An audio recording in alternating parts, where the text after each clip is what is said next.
নমস্কার বন্ধুরা, SIR form শুধুমাত্র অফলাইনে নয়, এখন থেকে অনলাইনে ফিল করতে পারবেন। চলুন দেখে নিই কীভাবে স্টেপ বাই স্টেপ ফর্মটি ফিল করবেন। প্রথমে এই অফিসিয়াল ওয়েবসাইটে চলে আসবেন। এই ওয়েবসাইটের লিঙ্ক আমি ভিডিও ডেসক্রিপশনে দিয়ে রাখবো।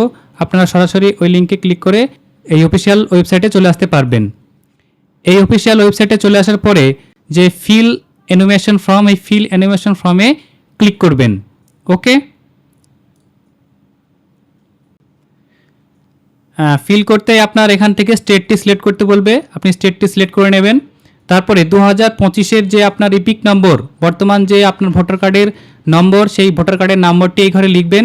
তারপর যে সার্চ বাটন আছে, সার্চ বাটনে ক্লিক করবেন। সার্চ বাটনে ক্লিক করতে আপনার টোটাল ডিটেলসটি এখানে শো করবে। টোটাল ডিটেলসটি আপনি দেখতে পারবেন, আপনার নাম, আপনার ইপিক নম্বর, আপনার সিরিয়াল নম্বর, বর্তমান এখন কত নম্বর সিরিয়াল, কোন বুথে আপনার ভোট হয় সেই ভোট কেন্দ্রের নাম, আপনার বিধানসভার নাম, আপনার স্টেট, টোটাল ডিটেলসটা আপনার এখানে চলে আসবে। এবং নিচের দিকে আপনার যে বিএলও আছে, বিএলওর নাম, বিএলওর মোবাইল নম্বর সহ সমস্ত ডিটেলসটি দেখতে পারবেন। এরপরে নিচে এসে আপনার ভোটার কার্ডের সঙ্গে যে মোবাইল নাম্বারটি লিঙ্ক করা আছে, সেই মোবাইল নাম্বারটি এখানে লিখবেন। তারপর সেন্ড ওটিপি এখানে ক্লিক করবেন।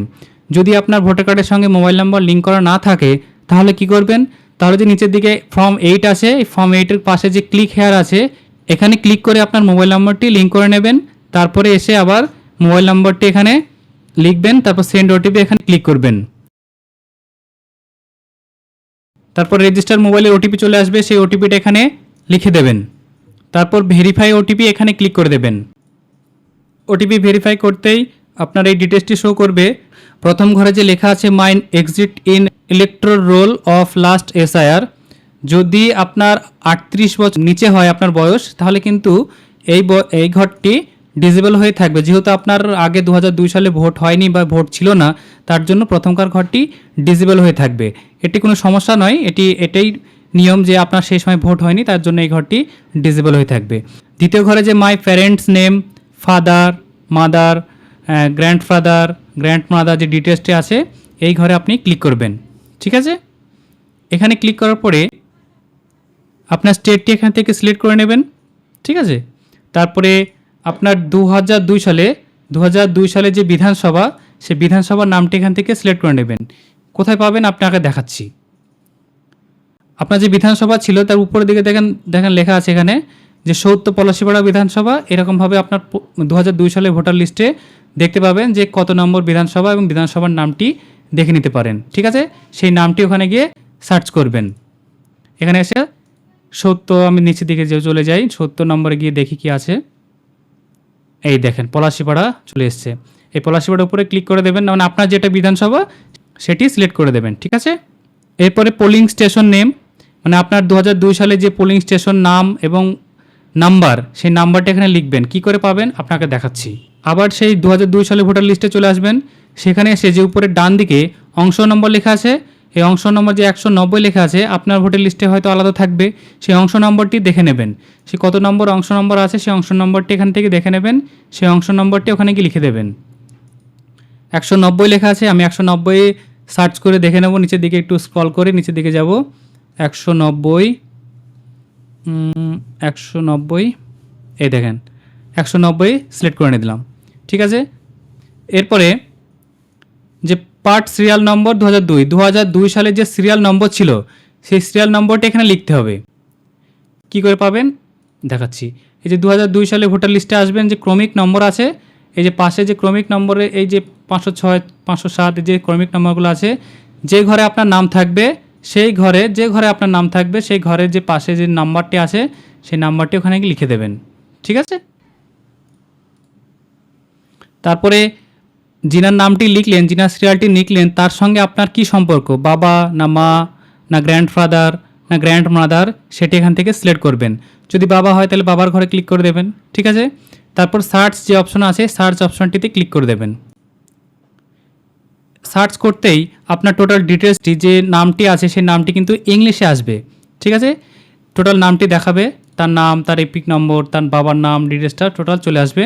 ঠিক আছে, একবার ভেরিফাই করে দেখে নেবেন ঠিকঠাক আছে কিনা। যদি ঠিক থাকে তাহলে যে মাই রিলেটিভের পাশে বক্স আছে, এখানে ক্লিক করে দেবেন।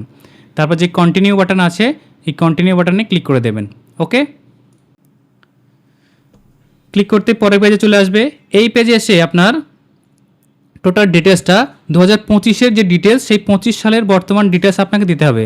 অর্থাৎ আপনার বর্তমান ডেট অফ বার্থ, যেটি অনেকে ভাবছেন না হয়তো আপনার আগের ভোটার লিস্টে ডেট অফ বার্থ ভুল ছিল, তো বর্তমানে এখন ডেট অফ বার্থ কোনটি দেবো, চিন্তা করার কোনো কিছু নেই। এখানে 2025 সালের আপনার বর্তমান যে ডেট অফ বার্থ, সেই ডেট অফ বার্থটি এখানে লিখবেন।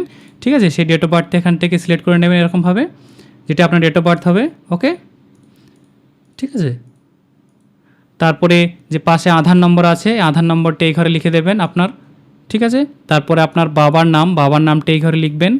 আপনার বাবার ইপিক নম্বর, আপনার বাবার ভোটার কার্ডের যে নম্বর, সেই ভোটার কার্ডের নাম্বারটি এই ঘরে লিখে দেবেন। ঠিক আছে, এরপরে হচ্ছে মায়ের নাম, মায়ের নামটি এই ঘরে লিখবেন। ঠিক আছে, তারপরে মায়ের ইপিক নম্বর অর্থাৎ মায়ের ভোটার কার্ডের নম্বরটি এই ঘরে লিখে দেবেন। তারপরে যদি বিবাহিত হয়ে থাকেন তাহলে আপনার স্বামীর নাম এখানে লিখবেন। যদি ছেলেদের ক্ষেত্রে হয় তাহলে বইয়ের নাম লিখবেন।